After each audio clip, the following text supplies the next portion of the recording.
नमस्कार मित्रों, मैं विशाल सिंह वी कामी लर्निंग में आपका स्वागत करते हैं। आज हम कंपनी एक्ट उसके विषय में बताएंगे, जिसकी मीनिंग, डेफिनेशन एंड कैरेक्टर जानेंगे। कंपनी होती क्या है। सर्वप्रथम हम यह बताना चाहेंगे कंपनी शब्द का निर्माण कैसे हुआ। कंपनी शब्द का निर्माण यह एक लैटिन शब्द है, COM। कम मीन्स दो, कई लोगों को, दो से अधिक लोग एक साथ मिलकर। पेनिस मीन्स रोटी होती है। फ्रांस में पहले एक साथ मिलकर लोग जो भोजन करते थे, बैठ के विचार करते थे। जब भोजन बनाएंगे तो तुरंत खाना तो शुरू नहीं करेंगे, सबसे पहले जुटेंगे, बनाएंगे।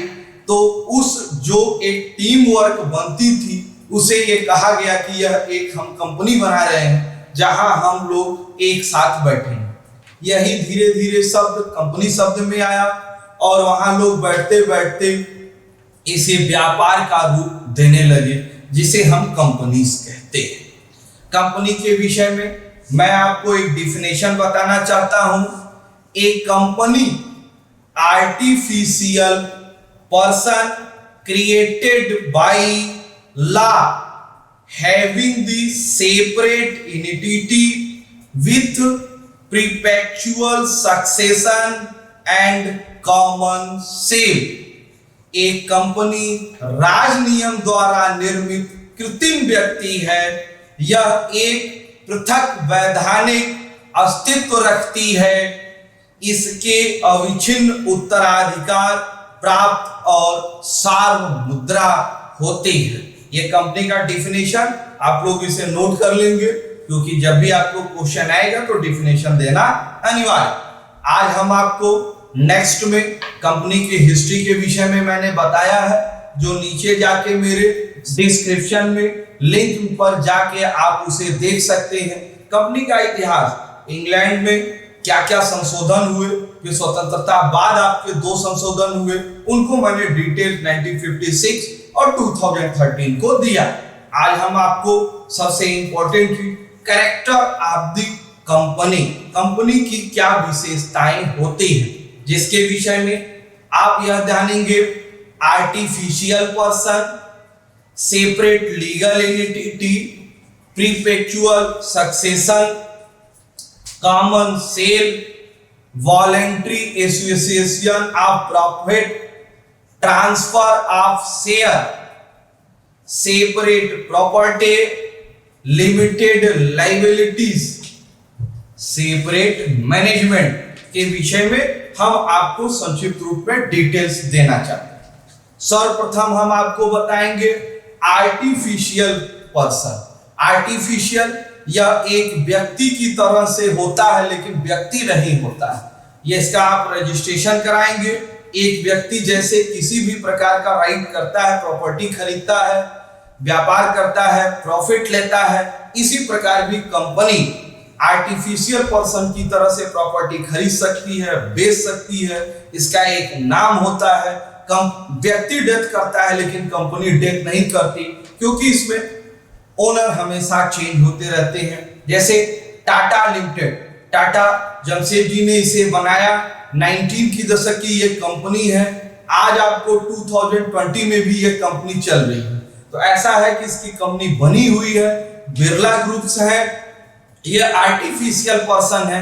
इनके ओनर चेंज हो सकते हैं, लेकिन नाम नहीं चेंज हो सकता। ये अपने कार्य करते रहते हैं। इसे हम कहते हैं आर्टिफिशियल पर्सन। नेक्स्ट है सेपरेट लीगल एंटिटी। जैसे व्यक्ति को लीगल राइट है, वो अपने नाम से प्रॉपर्टी खरीद सकता है, अपने नाम को शो कर सकता है। उसी प्रकार से कंपनियों को यह टोटल राइट है कि वो अपने नाम से कोई असेट्स खरीद सकता है। जैसे मिस्टर ए पर्सन है, उनके पास एक कंपनी है ए लिमिटेड। ए लिमिटेड ने एक अपने लिए मर्सिडीज कार खरीदी। वह असेट्स मिस्टर ए पर्सन का नहीं माना जाएगा। वह असेट्स लीगल रूप में ए लिमिटेड कंपनी की मानी जाएगी। परपेचुअल सक्सेशन, शाश्वत उत्तराधिकार। इसका मतलब यह है कंपनी के ओनर के डेथ के होने के बाद 51% शेयर जिसके पास रहेगा वो होल्डिंग हो जाता है। मरने उत्तराधिकारी का सिस्टम आप लोग जानते ही हैं। यदि उनके बच्चे हो, उनकी पत्नी हो, वो ऑलरेडी उसके ओनर माने जाते हैं या उस पे ऊपर रूल लागू होता है। आपको नेक्स्ट है कॉमन सी, कंपनी की एक मोहर होती है जिस पर वह यह प्रदर्शित करना चाहता है कि हम इस पर कार्य कर रहे हैं। जो उसके डॉक्यूमेंट्स, लेटर पैड या उनके जो बिलिंग होती है उस पर रबर स्टैंप की तरह से लगाई जाती है या लोगों की तरह से वह दिखाई देता है। नेक्स्ट आपको बताएं वॉलंटरी एसोसिएशन ऑफ प्रॉफिट, क्योंकि मैंने आपको पहले ही बताया कंपनी का निर्माण सोशल वेलफेयर के साथ साथ प्रॉफिट के लिए भी किया जाता है, क्योंकि प्रॉफिट सभी लोगों में डिफाइंड होती है। एक दूसरे की प्रॉफिट डिफाइन करके ही आप कंपनी को चला सकते हैं, क्योंकि जब कंपनियों में मेंबर्स में उनके कोई भी प्रॉफिट डिफाइन नहीं होंगे तो आप उनके वर्क को नहीं कर सकते हैं। ट्रांसफर ऑफ शेयर, कंपनी के नेक्स्ट विषय में हम public company, private company share खरीद सकती है, बेच सकती है। कंपनी स्वयं भी अपने नाम से शेयर खरीद के प्रॉफिट ले सकती है।